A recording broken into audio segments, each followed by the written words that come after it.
Wus dumugi wahyaning mangsa kala dumawaing kodrat saking panguwasing Gusti kang murbeng dumadi ana titahing Gusti ingkang asipat jalu miwah wanita ingkang arsa hanetepi jatining palakrama.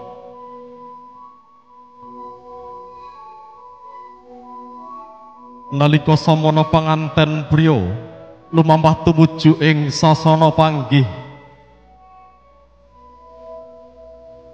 mekaten ugi panganten wanita jengkar saking palenggahan arsa hamapak rawuhipun ingkang garwa.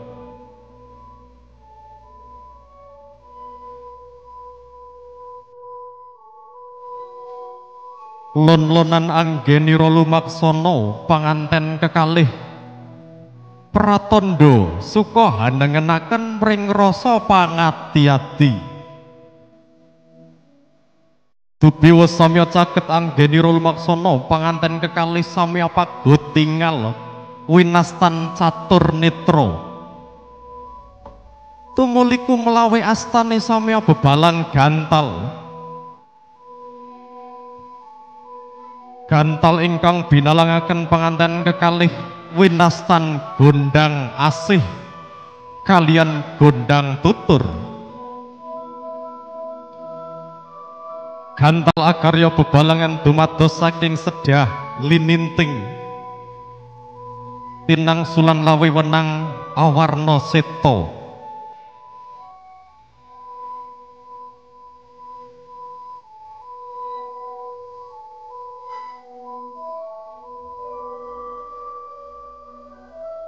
Kapanggihaken dening Ibu Juru Adat saking Iyum MUA Surakarta.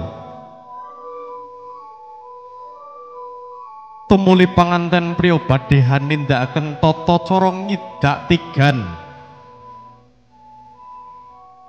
ingkang mengku werdi ngidak wiji dadi mengku pasemon panyuwunan dumateng Gusti kang murbeng dumadi. Mugi anggenira jejodohan enggal pinaringan cepak turuning wiji awujud putra kang soleh lan solihah. Angatonaken bektinipun dumateng ingkang raka tumuli panganten wanita hamiji samparanipun ingkang garwa winastan Ranu Pada. Ranu iya tirta iya banyu dadi lambanging kawruh lan ngilmu, banyu uga dadi lambanging urip lan panguripan.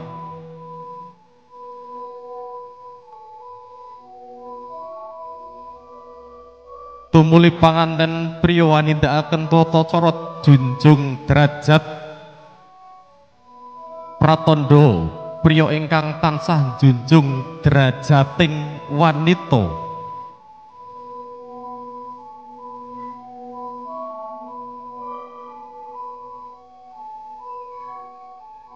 Tumuli panganten wanita melampah meradak sina pratandha bilih wanudya ingkang tansah hanengenaken mring kakungipun.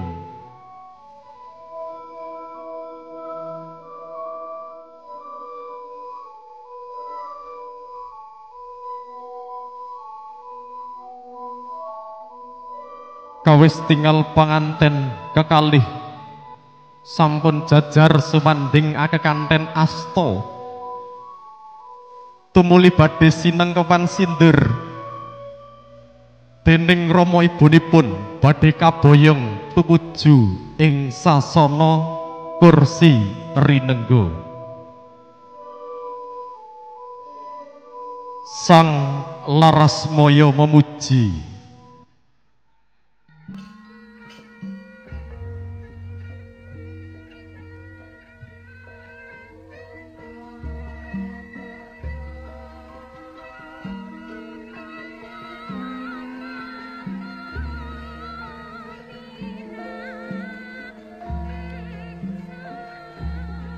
lamun to Sri Atmaja panganten kekalih sampun jajar sumanding akekanten asta sinengkepan sindur dening Rama lan ibunipun sindur kang sumampir ing pamidanganing panganten kekalih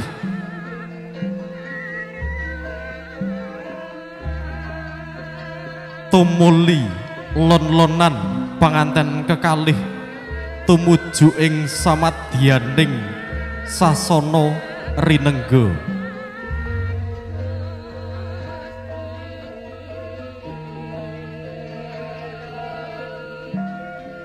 sasana rinengga ya sasana kang kebaing kaendahan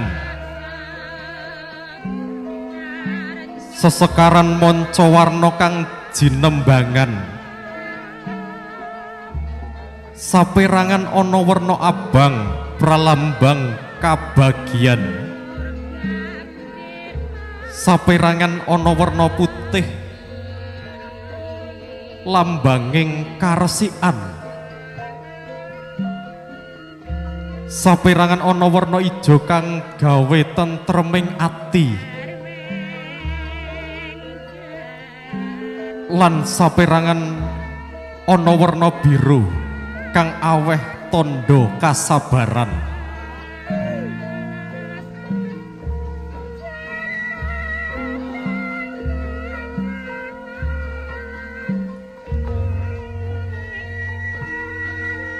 panganten kekalih sinengkepan sindur ingkang awarna gula klapa abrit lan petak utawi abang lan putih sindur ingkang awarna gula klapa menika mengkuwer dibilih gumolaring jagat menika wontenipun namung padhang lan peteng bungah lan susah sadaya sampun kapurba wonten ngarsanipun Gusti Allah ingkang Maha Mirah lan Maha Asih tumuli Bapa Sugeng Eko Atmarsa hanindakaken tata cara tanem jero supados samanke panganten kekalih tansah jero tancepi dhuwur kukuse adoh kuncarane ing salajengipun Bapa Sugeng Eko Atmarsa sekalian ibu mandhap saking tarundakan